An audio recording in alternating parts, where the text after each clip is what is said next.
Saudi अरब के इलाके Jazan से एक ओवरसीज़ पाकिस्तानी ने जो है वो कॉल की और कहा कि भाई बात ये है, मैंने एक प्लाट ख़रीदा है 10 मरले का। अब उसकी रजिस्ट्री का टाइम आया है, तो जिस बंदे से प्लाट ख़रीदा है वो कहता है भाई जगह तो रजिस्ट्री वाली है, लेकिन मैं आपको इसका पंजाब बैंक का जो स्टाम्प है ना वही कर देता हूँ, तो वही काफ़ी है, रजिस्ट्री की ज़रूरत नहीं है। तो क्या ये ठीक है, मैं ऐसे कर लूँ?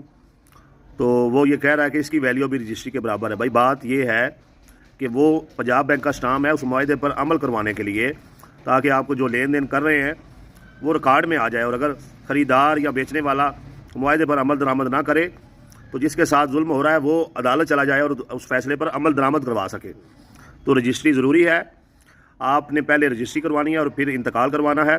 बाद लोग समझते हैं इंतकाल पे ख़र्चा कम आता है, रजिस्ट्री पे ज़्यादा आता है। ऐसे नहीं है, ख़र्चा जो है वो सेम ही है, ज़्यादा से ज़्यादा जो है 1000-1500 का फ़र्क पड़ता है। तो आपने पहले रजिस्ट्री करवानी है और बाद में इंतकाल करवाना है, और इन बातों में नहीं आना है।